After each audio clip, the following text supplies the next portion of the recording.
Hello, and welcome to the Futures Initiative podcast. My name is Shelly Eversley, Faculty Director of the Futures Initiative.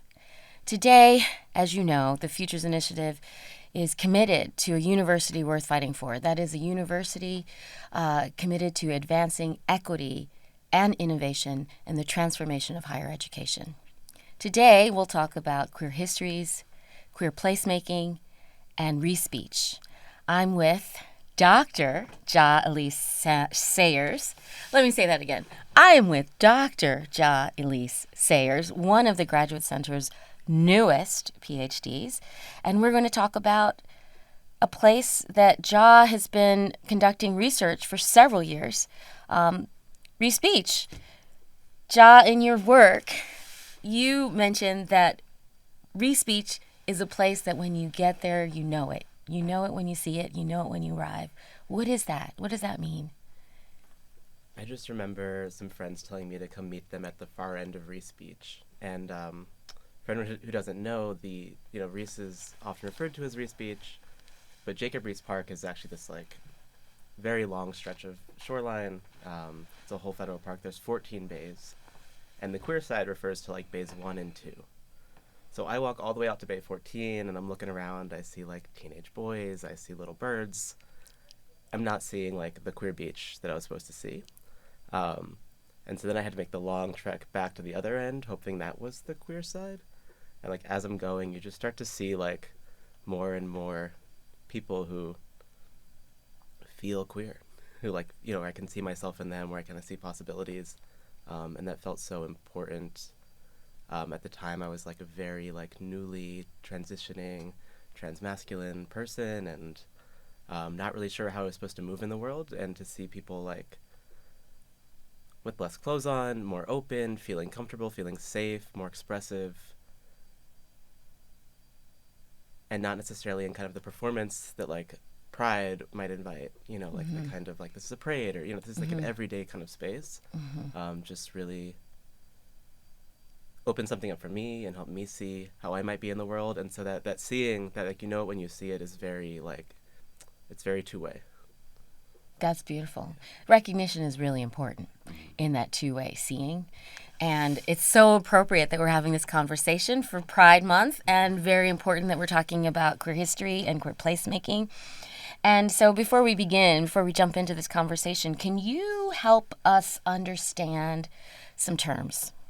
I'm thinking about the idea of placemaking. I'm thinking about the definition of freedom as a place that is best known or best sort of understood by Ruth Gilmore, professor here at the Graduate Center and one of your colleagues and advisors. And then to think bigger in terms of geography, when people are like Catherine McKittrick are talking about freedom as making stories. Yeah, I think it's so easy to think about places, especially when I'm talking about one place as a site, as this is the location, these are the coordinates.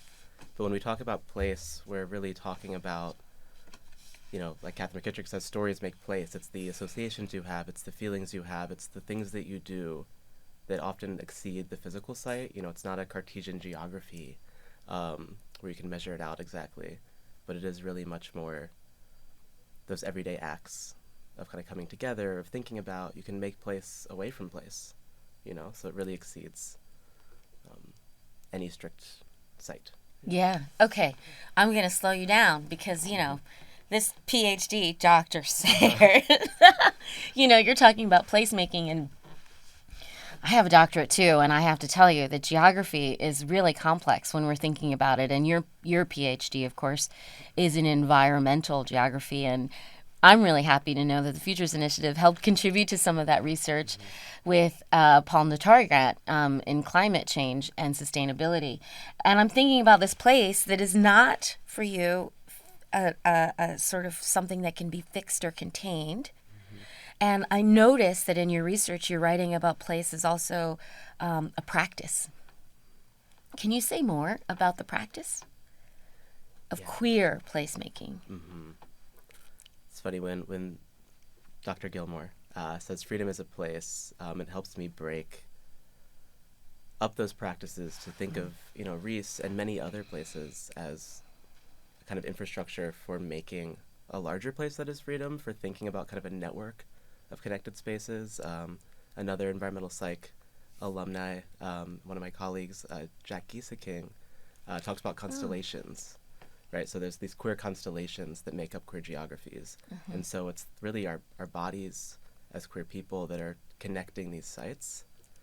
And we're mobile people, we're moving around, we're taking our stories, taking our feelings elsewhere at the same time. And I think that gives us another way to think about defending queerness, defending freedom, making queerness, making freedom, through our movement, through like generating power together, and not being stuck. So like displacement, for instance, doesn't mean that the place ceases to be when you think about place as something we're making together and is rooted in our practices.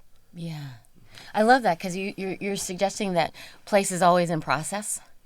And that I also was thinking when we first said defending our queerness and then defending and then making our place. And I'm thinking more, especially because I don't feel like you need to defend, right? I mean, obviously there's so much hostility in the world, and we think we're moving forward, and then we take 10 steps back, with all of the hostilities coming from the federal government, coming from various institutions, even from, as you describe and you offer, sort of critique of ownership, of land ownership and private and public space.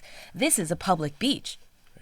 This is a public beach where you are focusing your attention, your scholarly attention, but also your community attention. And it's kind of really transformative when you think about the ways that research can make a community.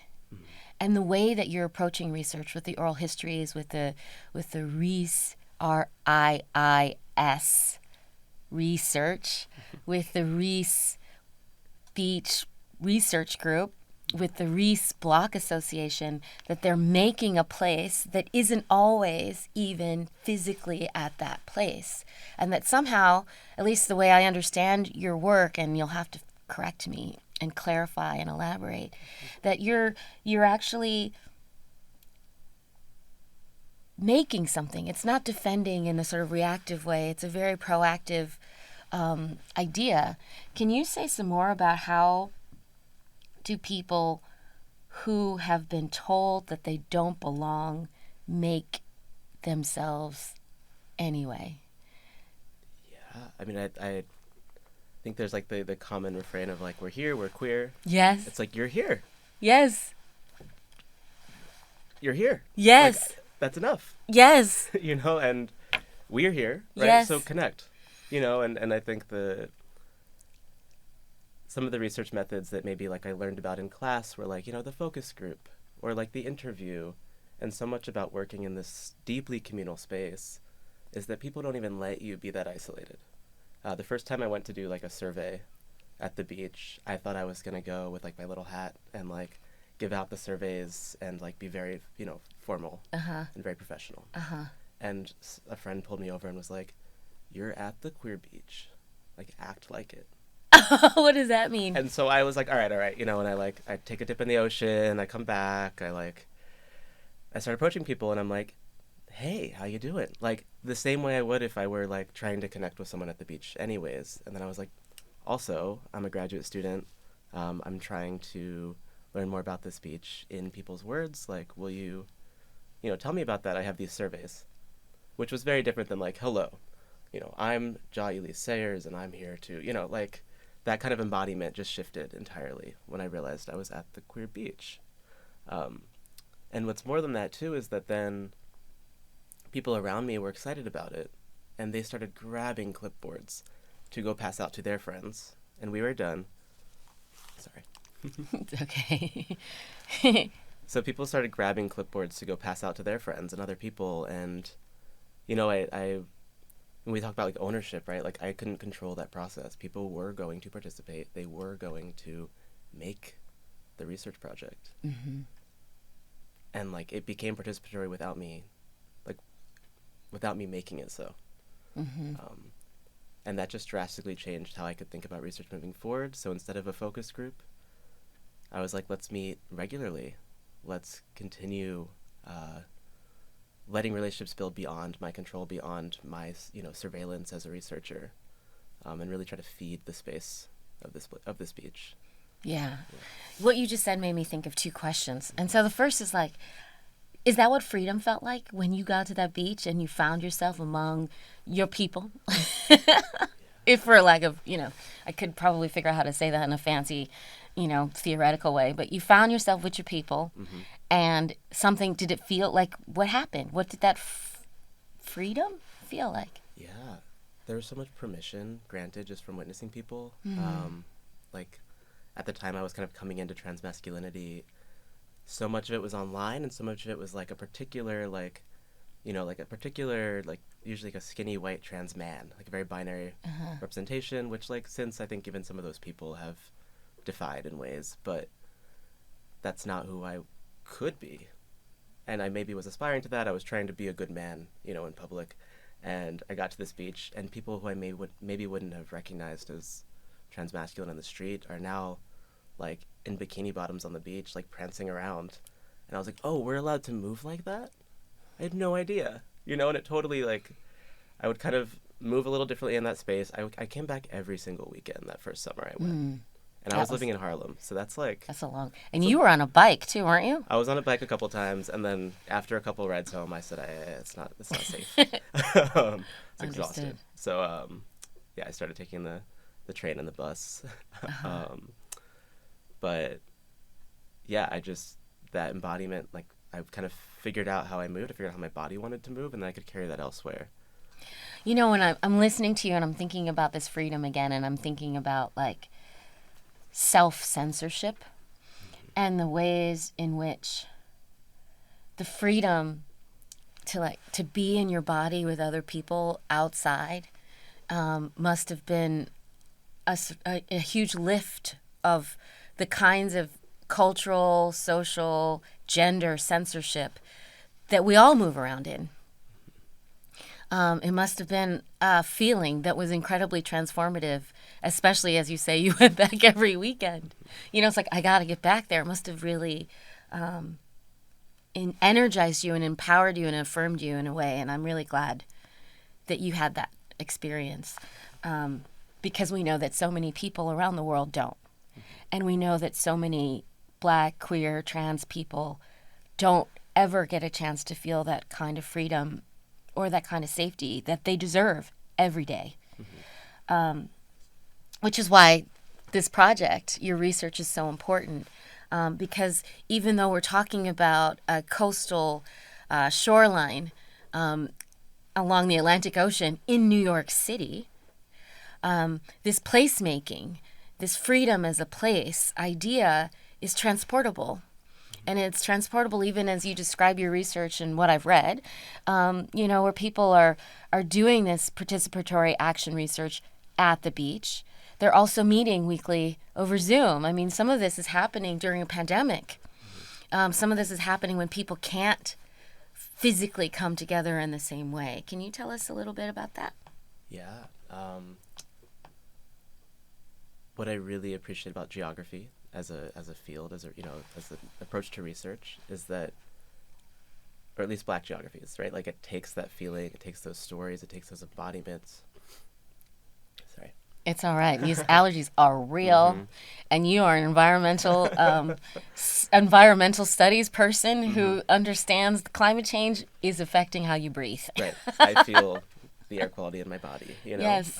Yes. I would say asthma definitely helps me understand urban studies as environmental studies at the same time. Right?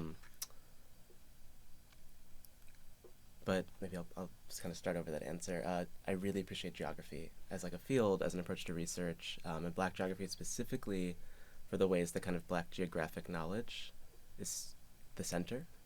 Yeah. Is like our feelings, our understanding, our knowledges are really, we understand that as a source of power, as something to, follow. And we also push that to say, what made this possible? How does this happen?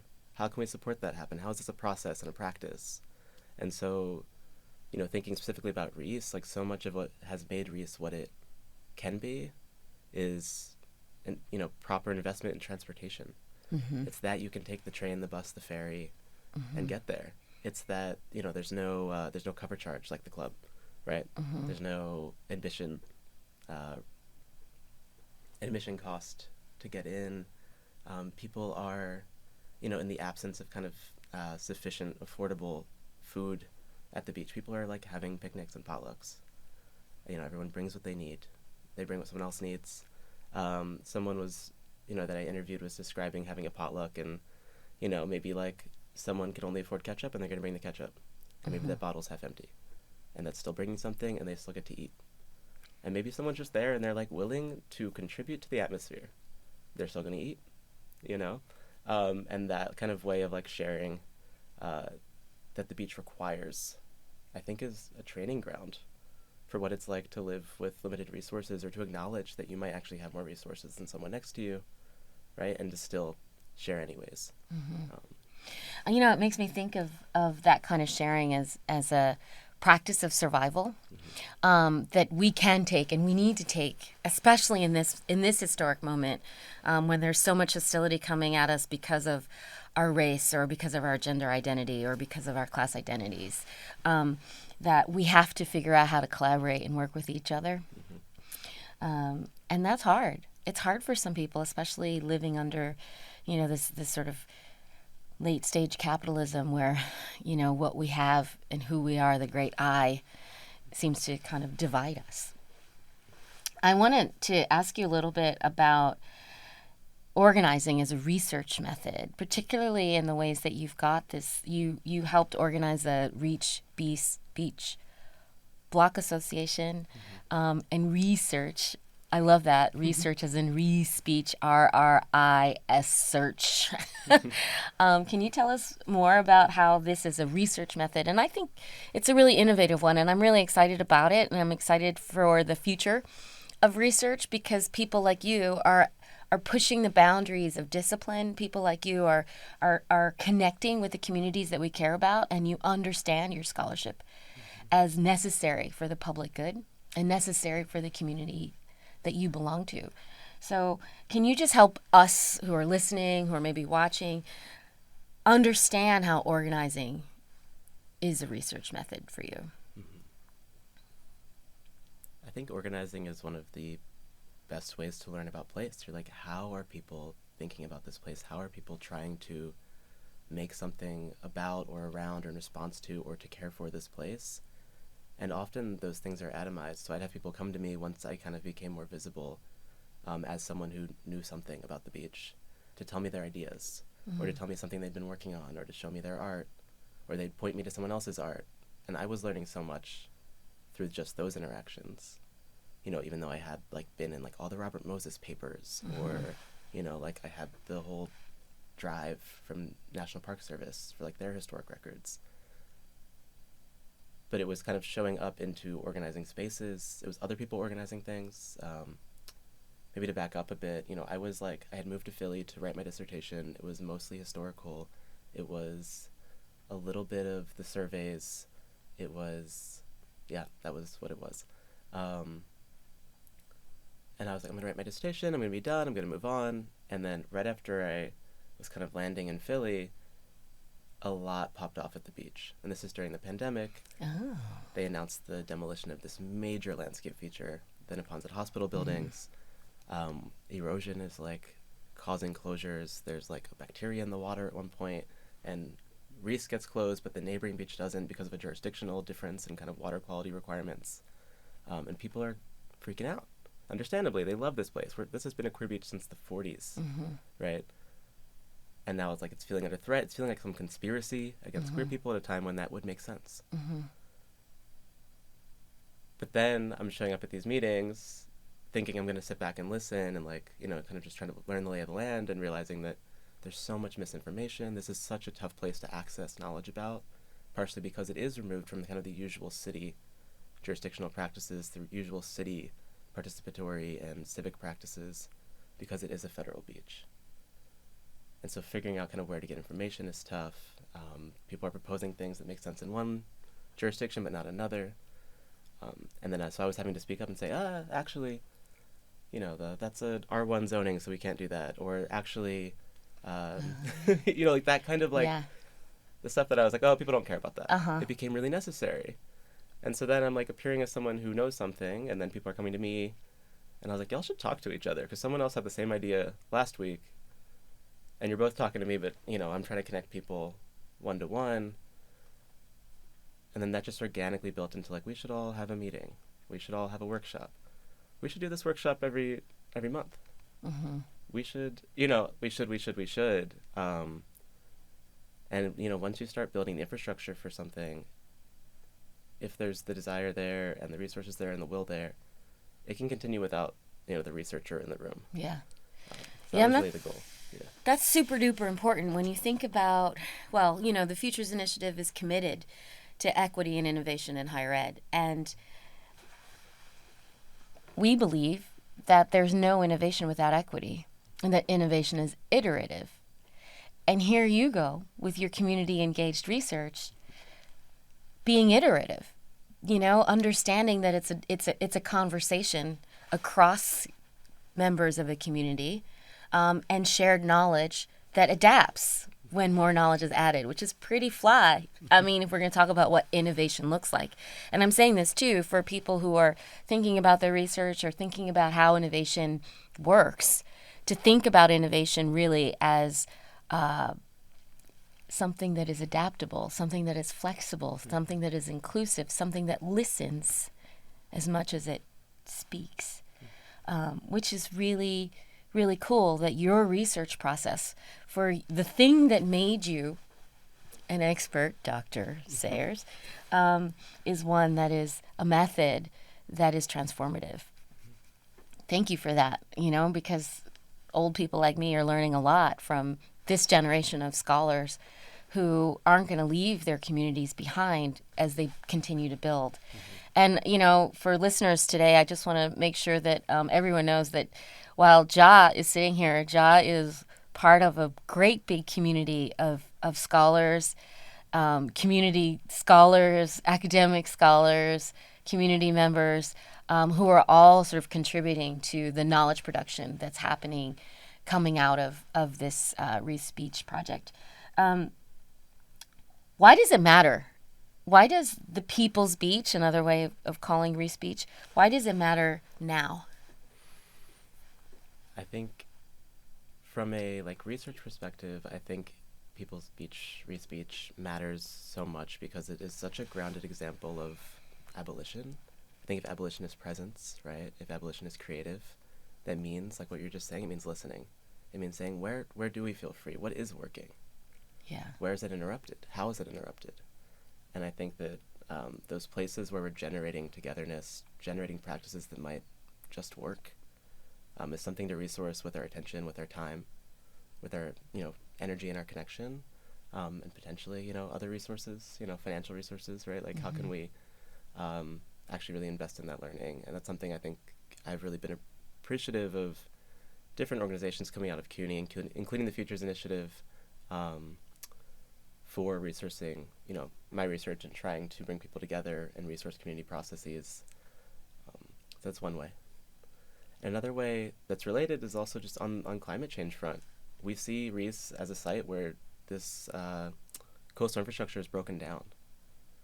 And we see what happens to it. It's such a strong research site for, like, what happens when our infrastructure deteriorates. How does the sand move?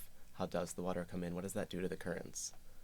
We can kind of predictive model it in all these ways, but to really be there and feel it and see it and understand how that interacts with people's gathering, I think is really, really crucial and a lesson for everybody to pay attention to as we live with the reality of neglected infrastructures.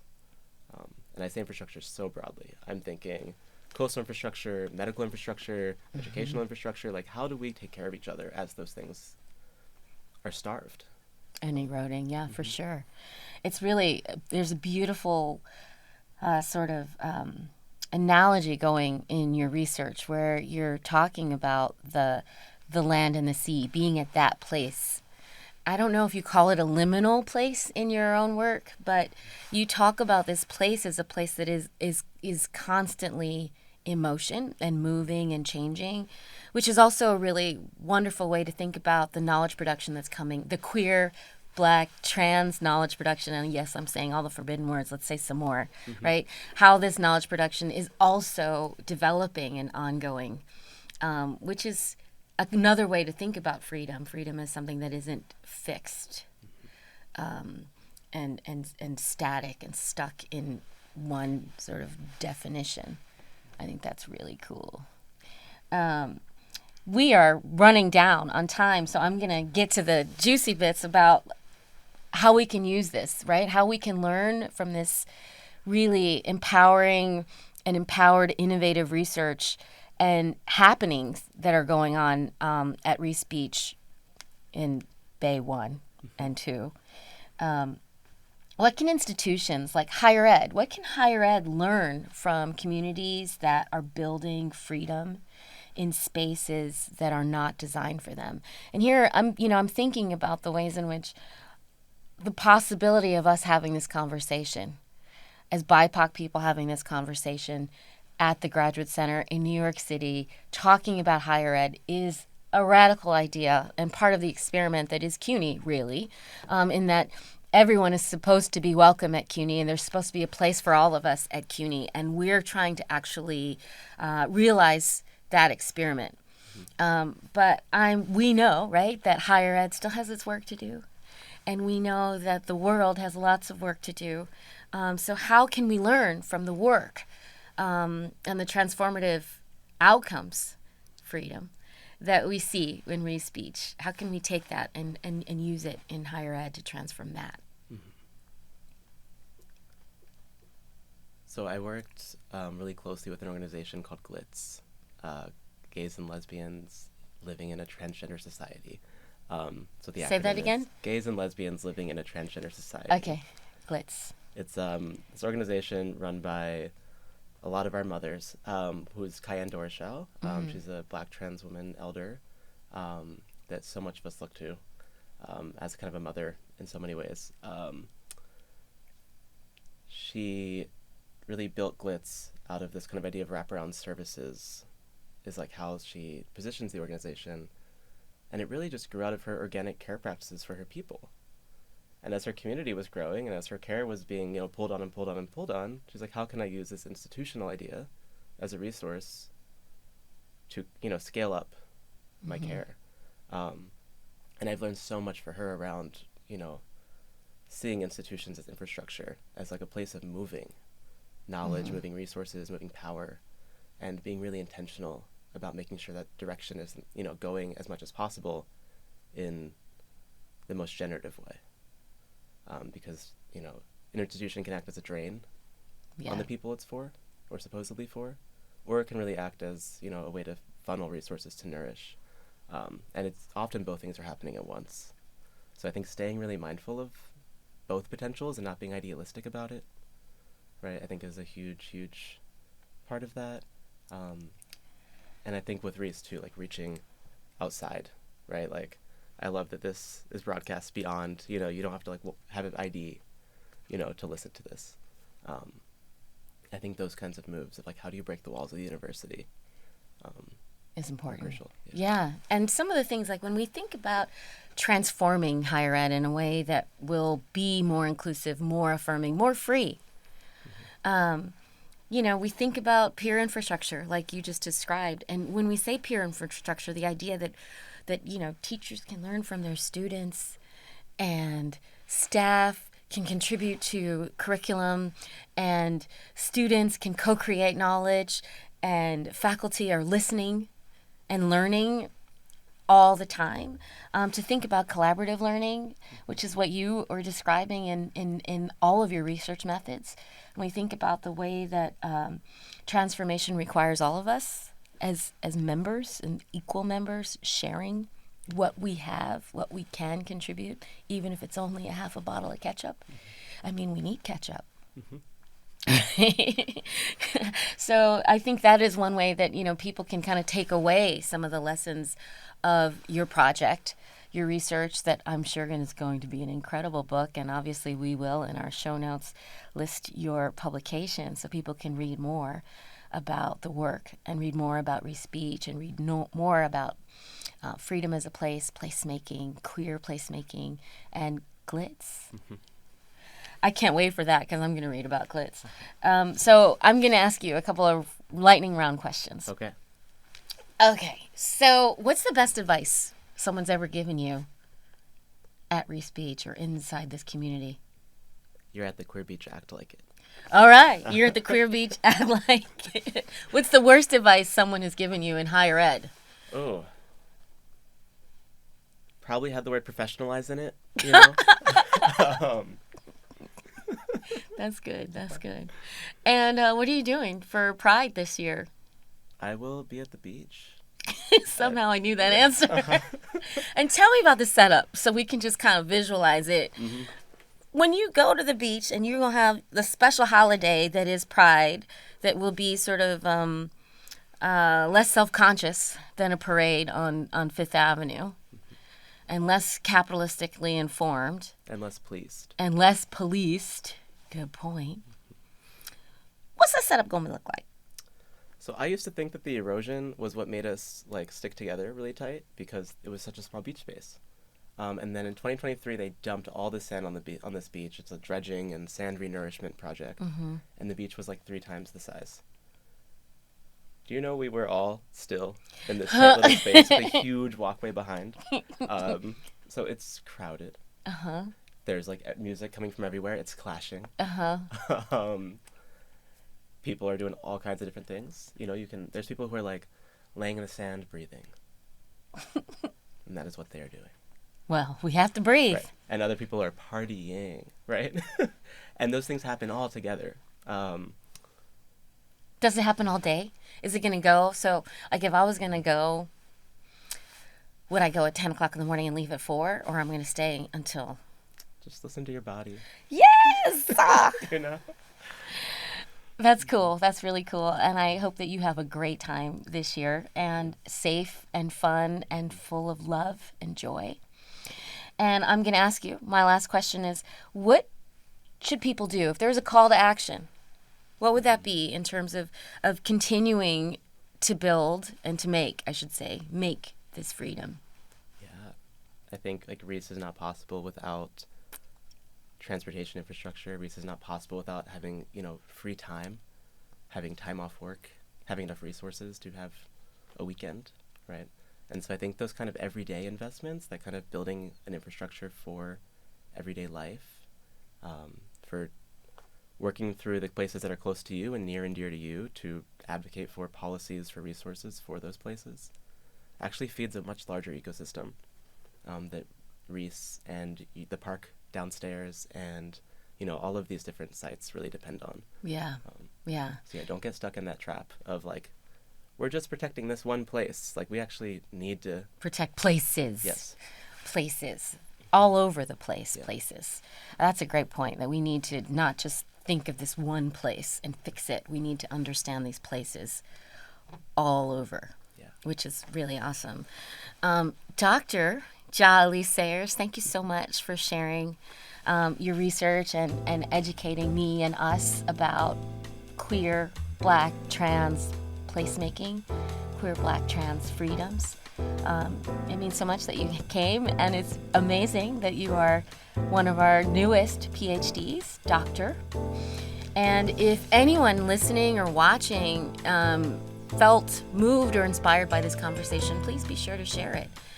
You can read more details about Dr. Sayers, about Riise Beach Block Association, about your research, about glitz, and about the Futures Initiative at futuresinitiative.org. You can subscribe to us on YouTube. You can listen wherever you find podcasts. Thank you very much.